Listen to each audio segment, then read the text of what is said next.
All right. Hey, everybody. Thanks for joining us today here at the SF Java Users Group. I'm here to tell you all about Elide, a new framework and runtime built for the polyglot era.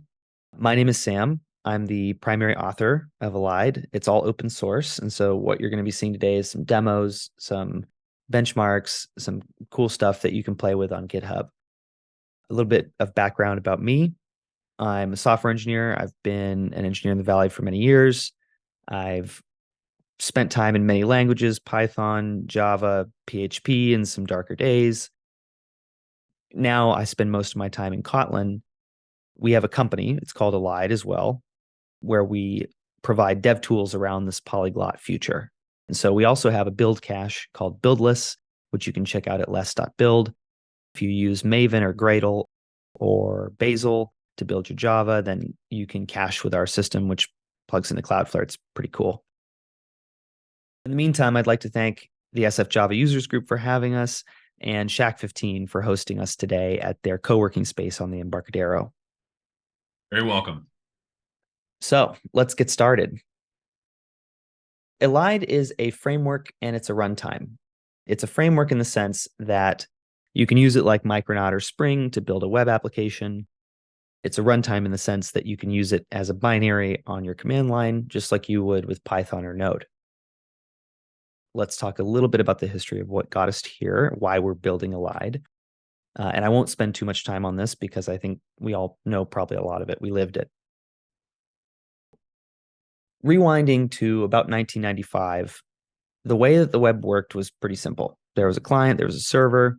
It made a get call for some content. The server returned that.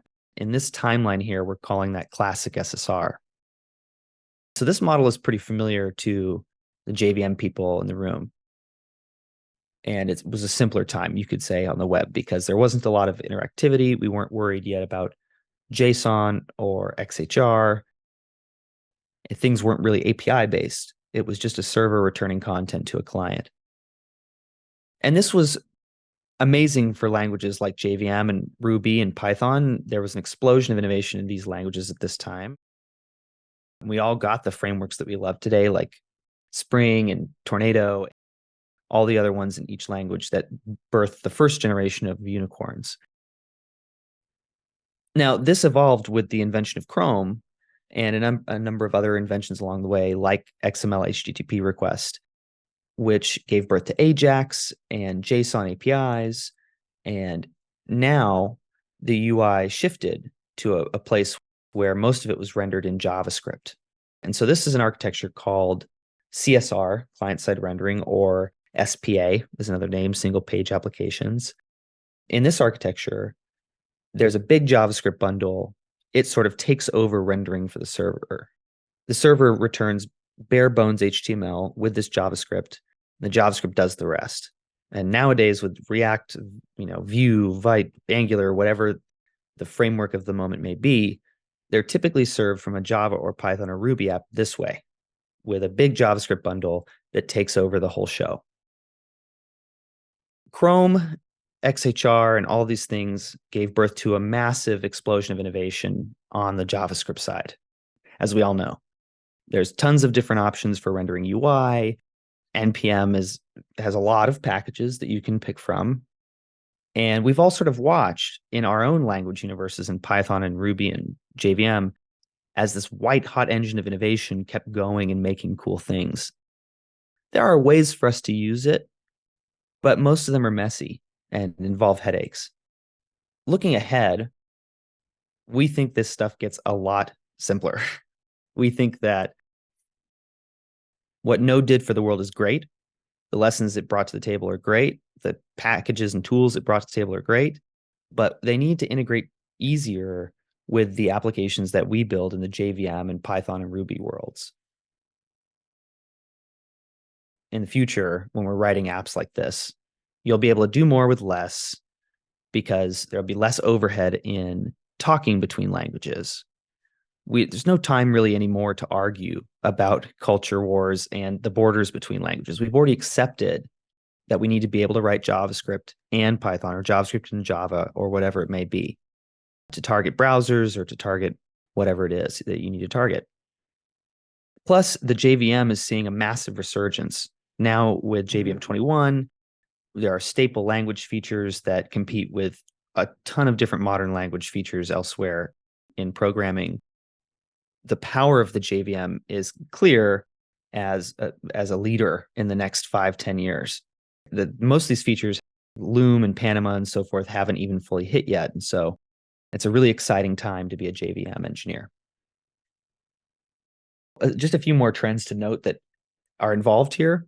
One is WebAssembly, which is really cool, and it may present an opportunity for a new suite of languages in the browser, like Python and Ruby and so forth, but it's very early. And so while it's sort of part of our work here, and we are watching it closely and anticipating WebAssembly support in different ways, it's not the core of this system. We need something that can work today. GraalVM, language VMs are getting much smarter. They're speaking multiple languages. They're able to compile natively.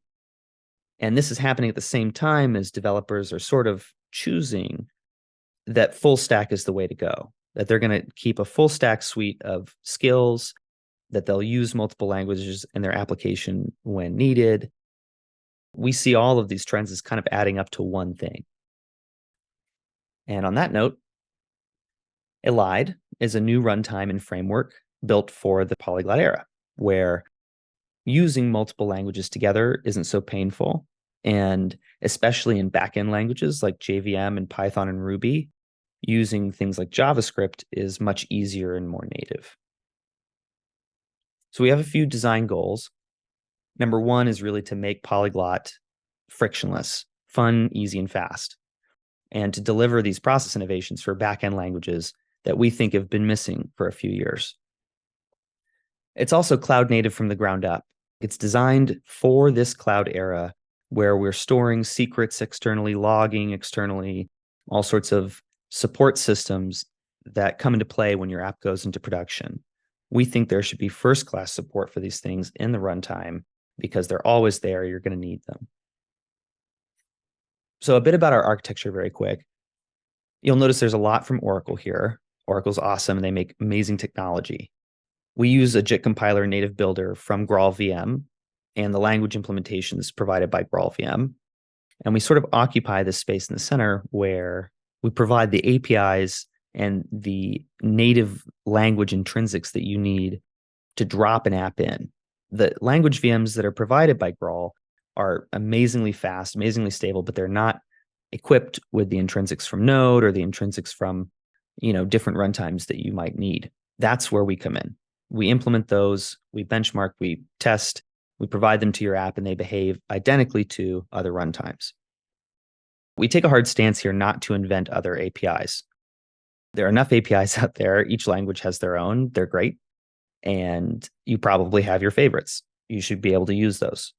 Instead of replacing or creating new ways to set up an HTTP server, we support the popular APIs that you would probably want to use anyway. Okay, so first we're going to look at some command line samples. We're going to look at using Elide as a runtime command line tool. And in this case, Elide's running your code from the command line. So let me switch here to my CLI. So we're going to see some features where we use Elide on the command line, sort of like Node or Python. And to get started, we're just going to run help and see what the available commands are. So here we have Elide. We can run a shell, like an interactive shell. We can join a Discord. We can file a bug right from here. To start, let's check out an interactive shell. By default, JavaScript is already built in. And so that's the first one it gives you. So we can maybe JSON stringify something. So it has JSON, it has some syntax highlighting as well, which is nice in each language that's supported. We can generate a UUID. There's different things we can do here that are standard JavaScript APIs. So the UUID there, for example, is from the Web Crypto API. So that's an example where Elide is supporting web APIs that are well documented and standardized. One more is, for instance, like a URL, right? So we could say new URL.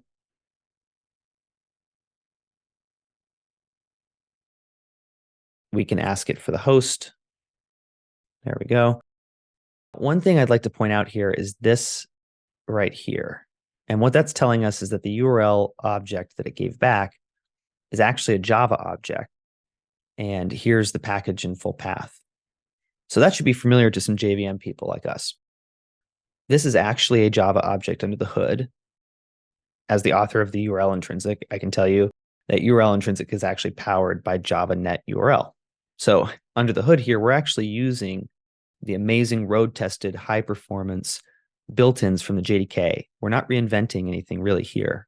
The URL parsing logic, lots of that stuff is all coming from the JDK. So that's how this runtime can be mature much quicker than, say, one of these newer JavaScript runtimes, which can't pull from the extensive standard libraries supported in Java.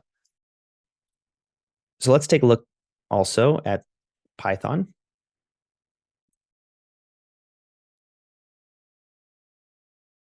So let's go ahead and import OS. We can look at some environment. Now, one thing to notice here is it's injecting variables for us. React and other different libraries expect things like node-env. That's made available here. And then these variables here are coming from a .env file. So I have a .env file here in the root of my directory.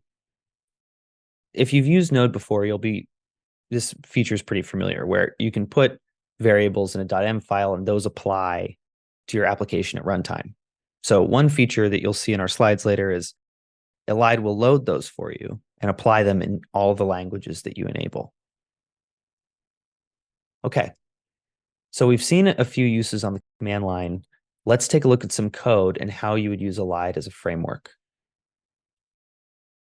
So the first sample we're going to look at is very familiar to us server-side people, which is a totally plain hello world. We're going to have a browser client that requests the root page, and we're going to write back with a 200 OK, and we're just going to say hello Elide. Let me share my IntelliJ here. So here's our sample. Now we've got Kotlin here as our dialect. We've got an object app, and we've got our entry point to our app. We're marking this class as a page, which is named index. Names for pages in Elide can be used to generate links. That's kind of only something that we see as programmers. Down here, we've got an annotation that maps get / to this function. It's a suspend function in Kotlin. What we're demonstrating here is how this can plug in with Micronaut, which supports suspend functions, thankfully. And then here, we've got Kotlin XHTML preparing our response. And so this is pretty simple. Let's take a look at what this looks like. So in this case, Elide really isn't doing much yet, right? But it's a plain sample, and so we're showing how we could use these annotations and different pieces together from Kotlin X and from Micronaut to stitch together sort of a pure server-side application. Okay, let's take a look. If we load localhost 8080, we've got hello Elide. So we've started here with our basic sample. Now we're going to kind of kick it up a notch, and we're going to add some CSS. And in this case, it's server-side CSS. So the client's just going to request /style.css. We're going to build that from the server, similar to what we just did. Now here's our sample this time. And I've got some breakpoints from earlier, but we've got our root page, and Elide gives us this handy alias here to easily embed a style sheet in the page. And so this is sort of the first place where Elide is making an entrance besides the page controller and the page annotation. So here is our style sheet. We've got our URL, and then we're building rules here and values in our styles. This is Kotlin X CSS.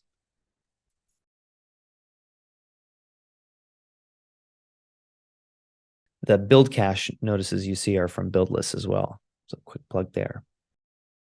So let's go to this page. All right. We've got some content. We've got a style sheet here, and we have served our styles. There we go. We get a green page. Now we're going to get a bit more complex, and we're going to include some JavaScript. This is the architecture we were talking about earlier with CSR, where an application is built in JavaScript, it's shipped to the browser, generic HTML, and the JavaScript takes over for rendering. Now, in this sample, we've got our index page. We've seen that. We've got another alias here, this time including a script. We've got our styles still, hasn't changed. Down here, we just reference a module. That's actually coming from Elide's tools in Gradle. We ship a build plugin, which I'll show you here. And so this plugin is saying, we're going to make a server. We have some assets. We have a script. It's called scripts.ui. And we want to build it from this Gradle project here. And this Gradle project builds a simple front end that just says hello. We then embed this in our build, and Elide will take that, embed it in our jar. It'll compress it in different ways ahead of time so that when it comes time to serve this asset, we don't have to compress it at all. We can just send it right back to the browser. So back to our sample here, we can reference that script with just scripts.ui. So the fact that those match up between the build and the server is enough to build our JavaScript and serve it from this endpoint, right? Okay, let's take a look. So Elide's helping compile our Webpack front end here. It's assembling our assets and embedding them in the jar. So at this stage, you can see it's generating an asset graph for us. So it understands the dependencies in the front end assets, and it's embedding that in the jar for us. So click here. Okay. Now it says hello from JavaScript, which was injected from JS. This is starting to show how Elide can help you stitch together an app with your front end assets, and how it can start to kind of take the burden off of all of the coordinative aspect of building those assets, serving them at the right URLs, embedding them at the page in the right URLs. Okay. Now let's do something even cooler. Let's do an SSR sample. So this is the first step where it would be very hard in other frameworks to do this. And that's because we're going to use the power of Gradle VM to actually embed some JavaScript in the server. We're going to execute that JavaScript at a handler. We're going to take the output and we're going to splice it into the page and send it back. So in sort of a hybrid JVM JS app, we're going to include both languages. Okay, so in this sample, we're going to use React. And what's cool about this is React uses this notion of props. If you haven't heard of it before, props are sort of the input properties that go into a render. So if you're familiar with Timeleaf or Jinja, you might hand these engines a map, right, of properties that would be slotted into variables in a render cycle. React is similar in this way. It has this concept of props, and on the front end, props can change. And when props change, things change live on the page. So server side, obviously, there's no animation or anything like that. So our props are sealed. Our props are kind of a data class here from Kotlin with just a name. And we are exposing those to the VM so that they can be accessed reflectively. We prepare those props in our index page here. So similar sort of structure as before. But this time, we call this function inject SSR. And this is kind of where the magic happens. So when this line is called, it's going to prepare our props for us. And then it's going to hand those props into JavaScript, where it's going to run a function to produce some content. That's going to be spliced into the body here. So we can prepare the body cooperatively between the JVM and JavaScript. And then the whole thing is going to be sent back to the client.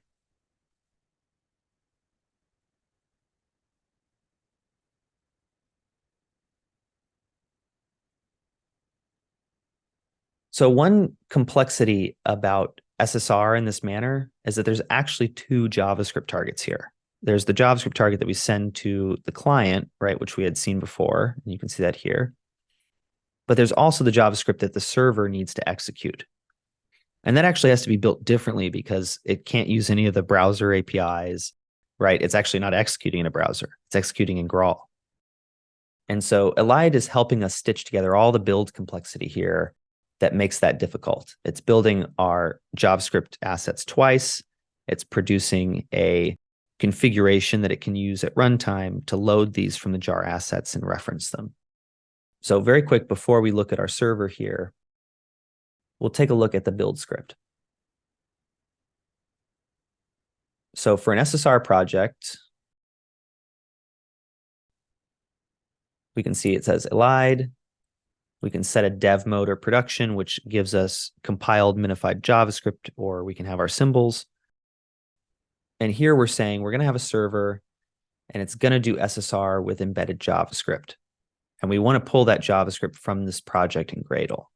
This is helping us build that Gradle project, however so it would be built, and it just needs to output JavaScript, right? We can take that, embed it in our application for server-side execution. And then here we're setting some settings for our front-end assets, right? So here we can include a style sheet. We can include a script as we did before. So this is that second script target, by the way, right? We've got the SSR target here and the front-end target. Okay, so this is now running. We'll go take a look. All right, hello, Elide. This was served over hybrid SSR. So if we look at this page, you'll notice now that the full structure is there. So we've got CSS, we've got our script, but then we've got this main root, serving mode SSR, div, strong, hello, Elide v3. This page was served over hybrid SSR. And so we didn't prepare any of that in our sample here. You'll see in just inject SSR. That's because that's coming from JavaScript. And then Elide has taken care of embedding our props here as JSON so that they can be loaded on the front end and provided to the front end script. The props have to align perfectly so that when you rehydrate that at the front end, it follows the same render steps. Elide's taking care of making sure that serializes to JSON, embeds somewhere safe in the page, and is loaded in our front end script and made available to the render. This can actually get pretty complex. So our website, which is elide.dev, is actually this exact same model. It's implemented in React using a framework called MUI, which is a very popular UI framework in React. And this is something installed right off the shelf from NPM and used in a polyglot hybrid server. And as you can see, it's pretty fast. Right, here, I'll go back to Google so you can kind of. And that's a server-side render. So that was very fast for a response. But then from there, now we're on client side, right? And so browsing is also very, very fast. And so you get an amazing application experience, still with Java and Kotlin, all the language stuff that you love, all the standard library stuff that you love, but with JavaScript strapped onto the side in a very, very, very fast VM. And here's the view source. Let's take a look at that. Okay, so you can see that Elide served our CSS, right? It rendered the JavaScript into CSS and HTML. And then it passed in the props, which got rendered in, and it took all of that and spliced it into the body. But let's explore for a second what that means, right? Like if you have this sidecar JavaScript VM ready to go, strapped to your app, and you can run JavaScript in it whenever you want to, it sort of changes the rules of what we can now do. Yeah, so I had one slide here in terms of the front end being served as well as the back end. So, number one, polyglot multiplies APIs. This is part of the problem because if you're using JavaScript together with Java or Java together with Python, both of these languages have a way to pull environment variables. They have a way to log. They have a way to write to disk, right? And so you need all those APIs to work in concert as if they're just one thing. Part of what Elide does is it brings you tools for that. So as an example, our engine provides universal .env support. So you can have a .env file and you can access that in any of these languages. And we're doing kind of the work under the hood in GraalVM to insert those variables into your guest VM. Seems like a simple feature, but you expect an environment variable to exist like this in Node. It should exist everywhere. Efficient deployment.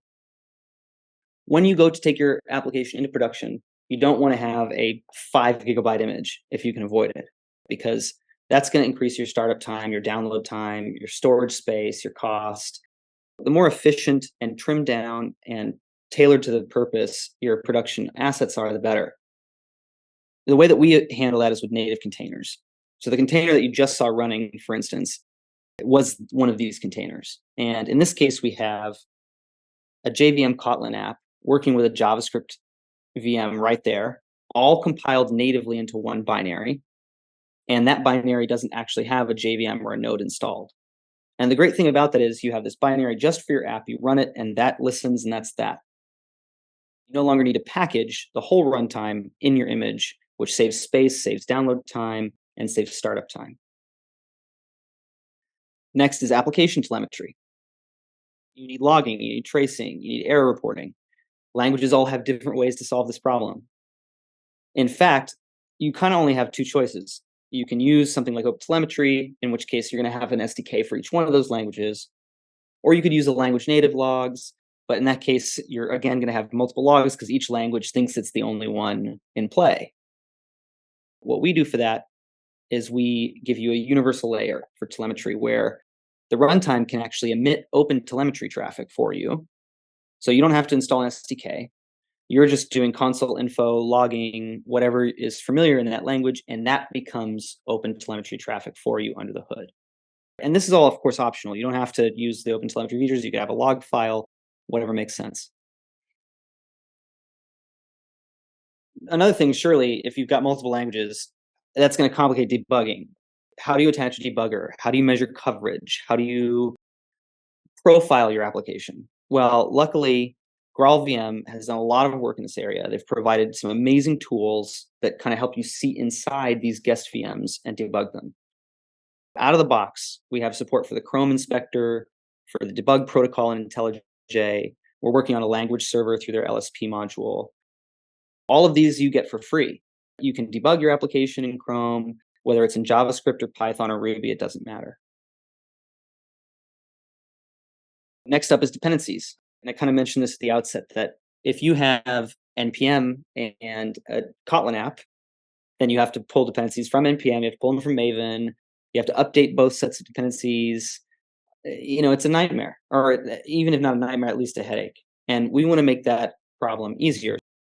We've built isolated IO, and this would let you install those dependencies in tarballs that sort of get layered and become the visible file system for your application. And we're calling this sort of a closed world IO assumption to match what GraalVM considers a closed world class assumption. You can read from these tarballs. You can also write to them, and it keeps those in memory, so your application can still write. But all of these writes and reads, there's something in between them. And at that layer, we have a chance to deny them if you want us to. We have a chance to record them. If you wanted to gather the inputs for a calculation of some kind or measure the IO that's happening for a program, this is a great way to do that. Application secrets. This is one of our favorites. Secrets are tough because what programmers want to do is put them in environment variables. It's easiest to access in your app, and that's a totally fair reason to do it. On the other hand, it's not secure because those are host environment variables. Now, if I have access to the server, I can see all your environment variables. Secret APIs and SDKs, also not a full solution because we all know why secret storage is cheap on Google and Amazon. It locks us in. More power to them. It's a great service. Our issue with that, though, is that there should be a third way. You shouldn't have to choose between a security vulnerability and tight coupling to a vendor. The answer in the middle is that Elide can provide your secrets as environment variables. These environment variables are only visible to your app. They don't exist on the host. You don't have any coupling to an SDK. This is kind of what we mean when we say a cloud-first runtime. Every application these days, it needs logging, it needs visibility, it needs secrets. Since those needs are non-unique, what would it look like if the runtime helped us more? One other cool thing that we can do, any data that is considered a secret like this won't actually get logged. You literally cannot emit that data. It looks like this on the right over here, where it is like a password. It's essentially redacted. And because we have the visibility into your app like this, and we can sort of let you mark areas of your data model that are sensitive, we can notice that at the VM layer and in the logging logic say, no, we're not going to output that sorry. This is a protection that as Java JVM people, we know, right, log4j was a huge event. And so being able to just neuter that capability is pretty powerful. One other thing I want to talk about here very quick is where we want to go with this, because this is a feature that's not quite done today. It is possible to do full stack HMR in our model, where you have your sources on disk you're developing during the day, and we open a WebSocket to your app. We watch those sources, and as they change, we can actually recompile them and hot patch them into the VM and trigger a browser reload. So this would give you, as a backend developer in Java or Python or Ruby, all of the trappings of a React developer, where they're sitting there working on their UI, and they can just make a change, save, and they see it appear in their browser. That's always been a challenge as something to implement for more backend focused apps. And luckily, the Espresso team at GraalVM, shout out to them, they're amazing. So we'll see if we can get that going here soon. Could you define HMR real quick? Sure. Sorry, that's hot module reload. So that's a feature where, where you make a change in the UI or you make a change in Java, and you don't even need to reload your browser. The browser actually updates from a WebSocket, and so you can see the app change. Yeah. Cool. Thank you. Yep. So that brings us to the roadmap. Just a quick summary here of what of those are actually shipped and what of those are under construction. We've been hard at work for 2 years on this, and so lots of it is done, but we have a long way to go. In fact, I haven't actually gotten a haircut since we started. So if you see my picture on the event page, that's exactly how long it takes to build a runtime. There's some exciting things coming too, like WASM targeting. I know that the GraalVM team is working on that. We've partnered with Cloudflare on a number of the things that we're building to try and make Cloudflare workers and other kinds of runtimes like that a viable target for these languages. The real dream here is you have a full stack tool chain. It's polyglot. You can compile native when you want to. You can run on JVM when you want to. And then when you're ready, you ship that right up to something like Cloudflare workers or a Docker image. Those are all supported deployment targets. So we also want to take this upstream. Peter mentioned Spring. I was a big fan of Spring early in my career. I'm a big fan of Micronaut now, Ktor. We want to contribute some modules to these that help you do this SSR stuff. You don't have to adopt the runtime. This pulls down the language VM for you, which is now distributed through Maven, thanks to the change made by the GraalVM team recently. So we can actually install the language VM, install the intrinsics you need, and run your views for Micronaut through React just like you saw before. And you don't need to use our framework at all. You can stay in your language. We've also claimed the tool chains and intrinsics namespaces on NPM. Those are ours. And so we're going to be distributing these tools and these intrinsics that I've been describing through packages. So you could feasibly install a package for ESBuild or Webpack, and that would now be available to use in your multi-language environment. Lastly, I just want to show some benchmarks, and we haven't shown these publicly yet, so it's very exciting for us. I hope you guys like them. First up is general language benchmarks. I want to preface this by saying that this is definitely the GraalVM team's work on display. They are amazing. It's full of the smartest people I've ever met in my life, and they make this thing super fast. So we're very, very lucky to be building on top of a technology like that. But it's still worth mentioning because it is our engine. We can execute Ruby very, very fast. We can execute Python very, very fast. This isn't even surprising to JVM people. We know the intrinsic optimizations that we enjoy in the JVM.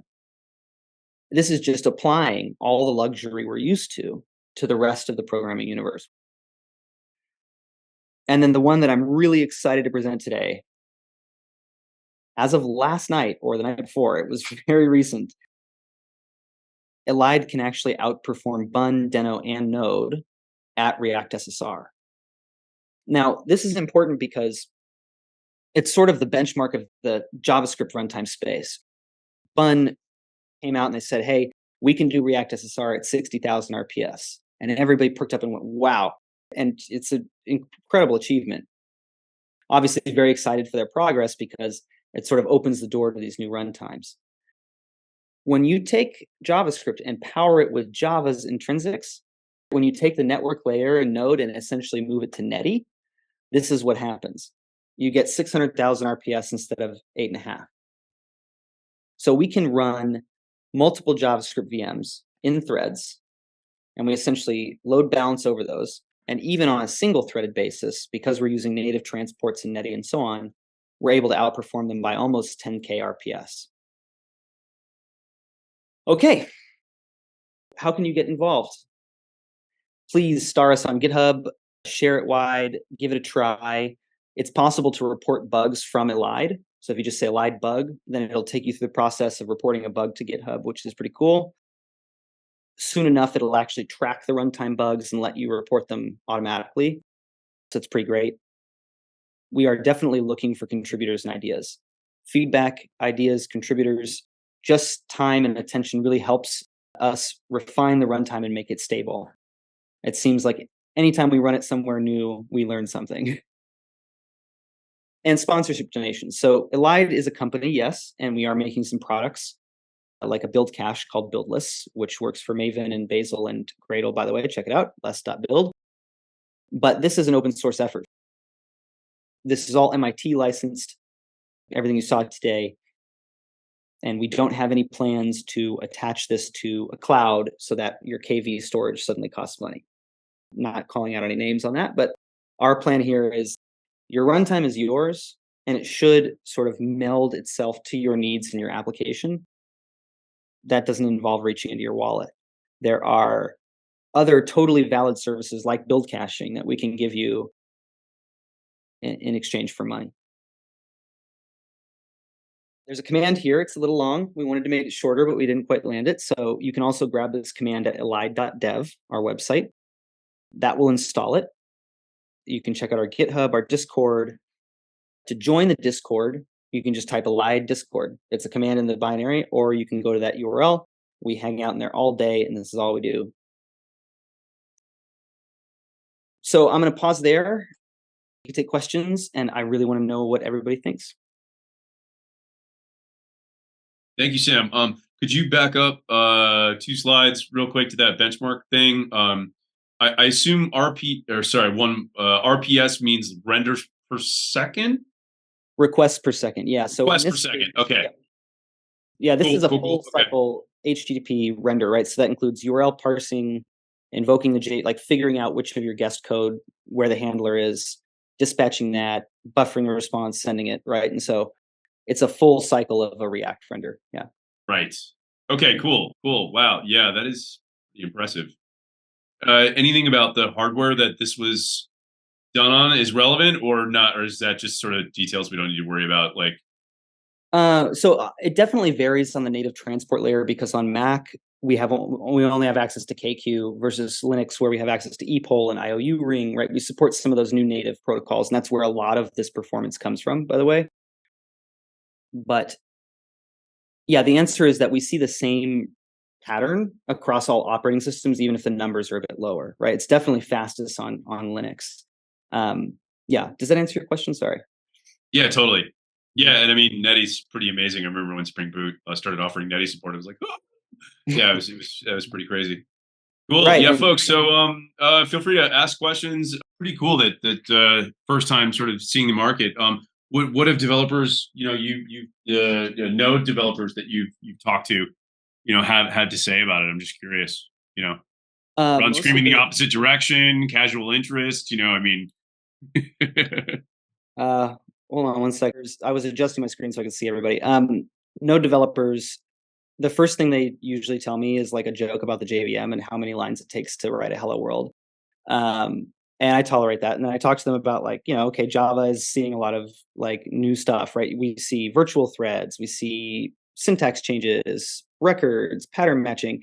And most of the developers we talk to outside the JVM community don't know about any of that yet, right? And so they're not aware that like virtual threads are crazy fast, and we can actually use those in GraalVM now. So soon enough here, we may see Panama and Loom make it into Elide.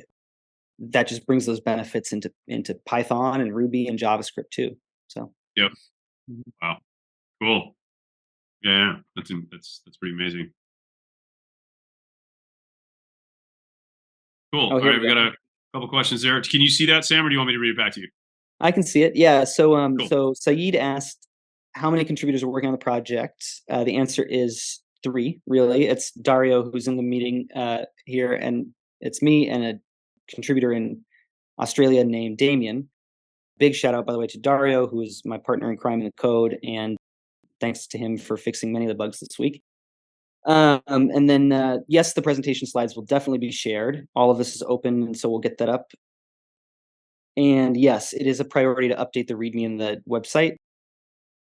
We find that people, when they find this framework, they kind of see it as like a Spring or a Micronaut, and they discard it. They're like, okay, this is a Micronaut-like thing, and I already like my framework, right? And so we are working on re-explaining this runtime because that doesn't capture the sort of the full power and flexibility of what this can do. You can use this with Spring if you want to, right? And we even want to ship modules for that. So yes, definitely in the next week, maybe even sooner, we're going to have tons of website updates, release pushed, right? And so all of that will change. Yeah. So I think that answers your questions, right? Oh, and then yeah, Felipe mentioned it supports multi-threading. That's true. So Gradle VM thankfully lets you spawn threads in Python and Ruby and so forth, and so you can do that in Elide as well. We actually use the Netty event loop between languages, right? So when you're executing a task in JavaScript or Java or Python or whatever, it's all sharing one event loop, which is one of the reasons why it's so fast. Cool. Any other questions?